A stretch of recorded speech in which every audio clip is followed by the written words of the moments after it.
মুখ্যমন্ত্ৰী কেতিয়াও পবিত্ৰ অসম বিধানসভাৰ মজিয়াক মিছা কথাৰ আশ্ৰয় ল'ব নোৱাৰে। গতিকে এই কথাটো আমি সেইকাৰণে স্পষ্ট কৰিছোঁ। লগতে আৰু এটা কথা মই কৈছোঁ যে ভাৰত চৰকাৰৰ যেতিয়া এই NRC কমপ্লিট হৈ গ'ল, ড্ৰাফ্ট ওলাই গ'ল, ড্ৰাফ্ট ওলাই যোৱাৰ পিছত ভাৰত চৰকাৰ আৰু মানে অসম চৰকাৰে ৰিভেৰিফিকেশ্যনৰ কথাটো কৈছে, ৰিভেৰিফিকেশ্যন হ'ব লাগে। আৰু ইতিমধ্যে এইটোকে সুপ্ৰিম কোৰ্টে নাকচ কৰিছে। ৰিভেৰিফিকেশ্যনৰ কথাটো আহিলেহেঁতেন কেতিয়া, যে ৰুল 4ত যেতিয়া এই কথাটো আহিলেহেঁতেন যে NRCৰ ফাইনেল ড্ৰাফ্টটো ওলোৱাৰ আগত, সেইটো ইতিমধ্যে তেওঁলোকে ৰিভেৰিফিকেশ্যন কৰি কাক কাটিব লাগে কাক সোমাব লাগে ইতিমধ্যে কৰিছে। গতিকে ফাইনেল ড্ৰাফ্ট ওলাই যোৱাৰ পিছত ৰিভেৰিফিকেশ্যনৰ কথাটো আহিবই নোৱাৰে। ইতিমধ্যে সুপ্ৰিম কোৰ্টে সেইখিনি কথা অৱগত কৰাইছে, কেন্দ্ৰীয় চৰকাৰে সেইখিনি মানি লৈছে। আৰু যাৰ কাৰণে সেই ৰুল 4ৰ কথাটো আকৌ আগৰ কথাটো পিছলৈ ঠেলি আনি তেওঁলোকে সেইখিনি কথাও মানুহক মানে মূৰ্খ বনাব বিচাৰিছে, বুৰ্বক বনাব বিচাৰিছে। গতিকে এই কথাটো আকৌ সেইকাৰণে মই ক'লোঁ যে মুখ্যমন্ত্ৰীয়ে প্ৰতিটো কথা মিছাৰ আশ্ৰয় লৈ আছে NRCৰ ক্ষেত্ৰত। আৰু ইতিমধ্যে যেতিয়া অসমত যেতিয়া 19 লাখ মানুহৰ নাম NRCত বাদ পৰিলে, এটা হাহাকাৰ পৰিৱেশৰ সৃষ্টি হ'ল। তেতিয়া ভাৰত চৰকাৰৰ ফৰেইন এফেয়াৰ্ছ মিনিষ্টাৰে 2019 চনতে ৰাষ্ট্ৰসংঘত গৈ তেওঁলোকৰ প্ৰেছ ৰিলিজ দিলে।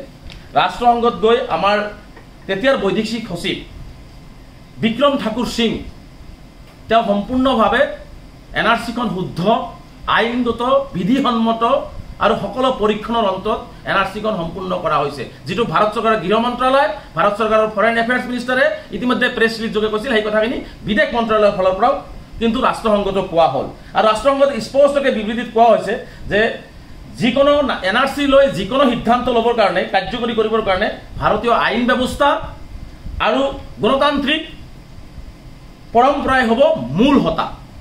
গতিকে ভাৰতৰ আইন ব্যৱস্থাই, ভাৰতৰ মহামান্য উচ্চতম ন্যায়ালয়ৰ নিৰ্দেশত সেই সুপ্ৰিম কোৰ্টত সেই কাম হৈছে। আৰু যিটো আইন ব্যৱস্থা হৈছে ভাৰতৰ নাগৰিকত্ব আইন, আৰু নাগৰিকত্ব আইনৰ অধীনতহে এই কাম কৰা হৈছে, NRCখন কৰা হৈছে। গতিকে আইন ব্যৱস্থাই কৰিছে মানে কি আল্টিমেটলি সঠিক আৰু শুদ্ধভাৱে আইন ব্যৱস্থাই ভাল কৰিছে। আৰু যিটো কথা বিদেশ সচিবগৰাকীয়ে তেওঁলোকে বিক্ৰম ঠাকুৰ সিঙেই তেওঁ নিশ্চিতভাৱে সেইখিনি কথা মানে ৰাষ্ট্ৰসংঘত যাই উল্লেখ কৰিছে। ইমানখিনি হৈ যোৱাৰ পিছতো মুখ্যমন্ত্ৰীয়ে কয় যে চাৰ্কেল অফিচাৰ ভুল কৰিছে, চাৰ্কেল অফিচাৰ ভুল কৰিলে আৰু চাৰ্কেল অফিচাৰবিলাক কাম নাই।